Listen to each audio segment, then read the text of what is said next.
Isang napakalaking balita ang yumanig sa Pilipinas.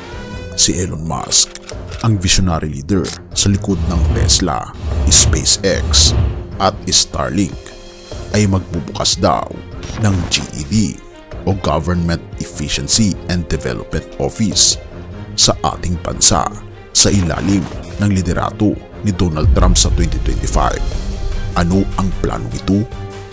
Baguhin ang Pilipinas mula sa pagiging third world tungo sa pagiging isang global na leader sa teknolohiya at innovation. Ang tanong, gaano ito katotoo? At teka, paano nangyari ito? At ano ang papel ni Pangulong Ferdinand Bongbong Marcos Jr. sa makasaysayang tagumpay na ito? Huwag kang bibitaw.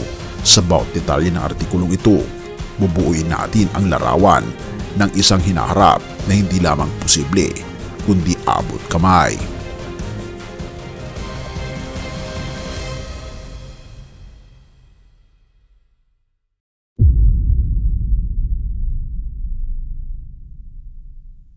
Sa kasalukuyan, ang Pilipinas ay nasa gitna ng Asya, isang estratehikong lokasyon na mahalaga sa pandaigdigang kalakalan.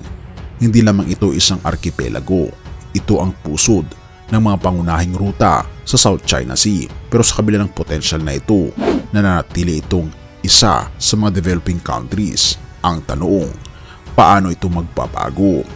Sa tulong ni Pangulong Marcos Jr., ang Pilipinas ay nakapagtatag ng mas malalim na relasyon sa Amerika sa ilalim ng administrasyon ni Donald Trump.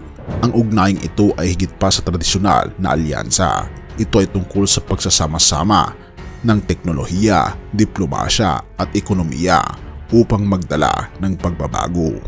At dito papasok si Elon Musk. Kilala siya sa kanyang kakayahang gawing revolusyonaryo ang bawat industriya na kanyang hinahawakan, mula sa renewable energy ng Tesla hanggang sa space exploration ng SpaceX. Sa Pilipinas, ang kanyang interes ay hindi lamang tungkol sa negosyo, kundi sa posibilidad na baguhin ang bansa tungo sa isang modelo ng innovation sa buong rehiyon.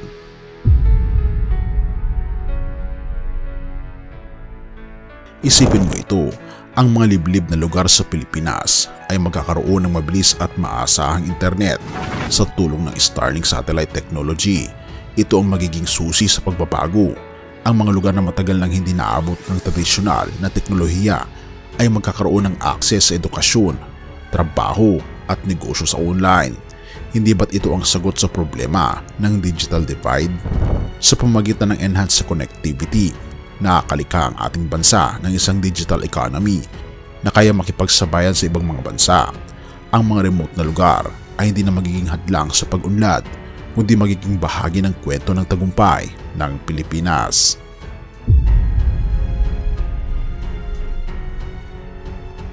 Sa ilalim ng literatura ni PBBM, maaaring mabuo ang isang makabagong Department of Technological Innovation and Government Efficiency. Ano ang layunin? Gamitin ang teknolohiya upang gawing mas mabilis, mas mura at mas epektibo ang serbisyo ng gobyerno. Isipin ang mga posibilidad.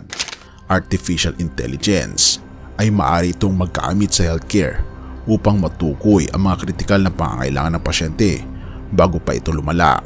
Pangalawa, automation. Ang pagbabayad ng buwis, pagkuha ng permit at iba pang serbisyo ay magiging mabilis at abot kami sa lahat. Pangatlo, renewable energy. Sa tulong ng Tesla, maaring gawing solar-powered ang mga gusali ng gobyerno na hindi lamang makakapaos ng gastusin, kundi magsusulong din ng sustainability.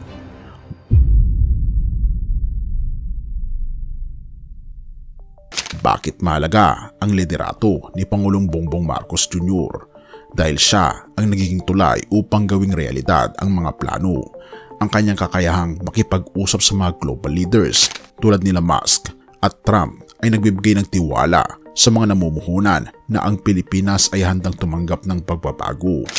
Ang kanyang administrasyon ay hindi lamang nakatutok sa tradisyonal na ekonomiya, ito ay naglalayon na isang tech-driven future. Sa kanyang pangunguna, ang Pilipinas ay maaaring maging sentro ng innovation sa Timog Silangang Asya.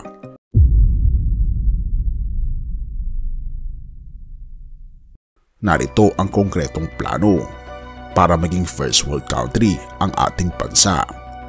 Number 1. Digital transformation. Ang digital economy ay magiging pundasyon ng pag-unlad ng Pilipinas. Sa tulong ng Starlink, Tesla at SpaceX, maaring makalikha ng mas maraming trabaho sa online education, e-commerce at remote work. Pangalawa, renewable energy revolution. Ang paggamit ng renewable energy ay hindi lamang magbabawas ng carbon footprint, kundi magpapakita rin na kaya ng Pilipinas na maging modelo sa sustainability. Pangatlo, smart cities. Isipin ang mga lungsod na may automated traffic systems, sensors na nagmomonitor ng kalinisan at AI na tumutukoy ng mga issue bago pa ito magkaproblema. Ang ganitong sistema ay magpapaganda sa kalidad ng buhay ng bawat Pilipino. Pang-apat, global partnerships. Sa tulong ng mga alyansa kina Musk at Trump, makakalikha ang Pilipinas ng isang environment na kaakit-akit sa mga dayuhang mamumuhunan. At dahil dito, talaga namang potensyal ang Pilipinas na dayuhin ng mga banyagang mayayaman dahil si Elon Musk ang pinakamayaman ngayon sa buong mundo at si Donald Trump ang pinakamakapangyarihan ngayon na presidente sa buong mundo. Kaya kung sila ay makakapasok sa Pilipinas at magiging isa sa mga investors natin, malamang sa malamang malaki ang potensyal ng ating bansa na tayo'y lalago at hindi magtatagal ay magiging first world tayo na hindi na kailangan ng mga OFW na mga ibang bansa. Dahil dito mismo sa Pilipinas, ang layunin ng ating Pangulo ay ibigay ang sweldo na binibigay ng mga banyagang bansa at layunin niya na instead pagsilbihan ang mga banyaga ay pagsilbihan na lang natin ang ating pamilya at ang ating kapwa mamamayang Pilipino. Ano sa tingin mo, kaibigan, ang planong ito? Pabor ka ba sa pag-i-invest ni Elon Musk at Donald Trump sa Pilipinas? I-comment mo naman sa ibaba upang malaman ko rin ang inyong saloobin.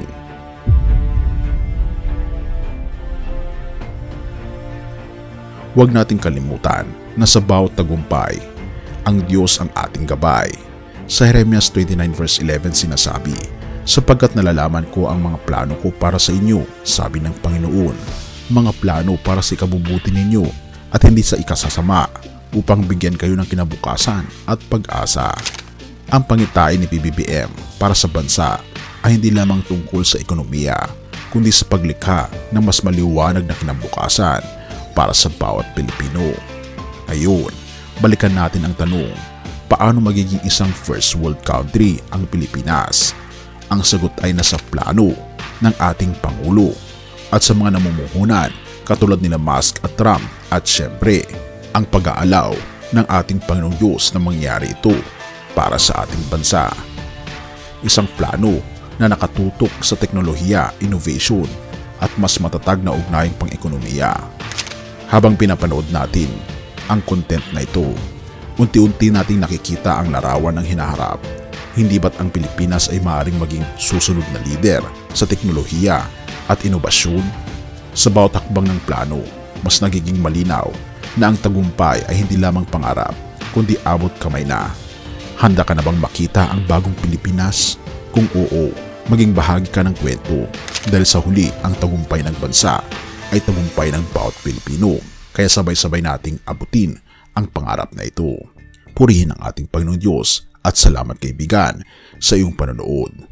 At teka nga pala, kung nais mong panoorin ang isang bagay na ginawa ni Pangulong Bongbong Marcos Jr.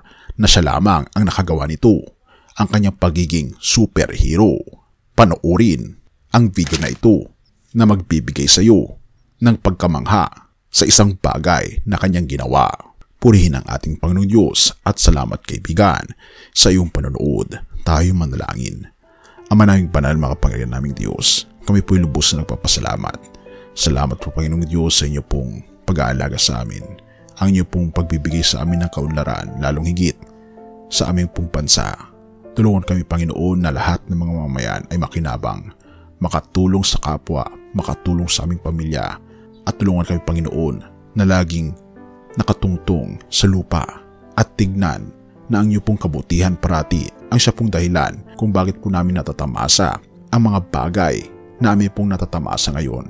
Dahil kayo po, Panginoon, ang nagbibigay sa amin ng kayamanan, kaligayahan at nagbibigay sa amin ng pag-asa ng kinabukasan. Salamat po, Panginoong Diyos, sa aming pong Panginoon Jesucristo na siya pong nabayubay sa krus upang madama po namin ang kaligayahan ng kaligtasan. Salamat po sa pagkakataong ito at patnubayan ang bawat isa at patawarin po kami sa lahat ng aming pagkukulang at pagkakasala, at salamat sa pagdinig ng aming panalangin sapagkat ito may samot hiling sa matamis na pangalan ng aming Panginoon Jesus. Amen.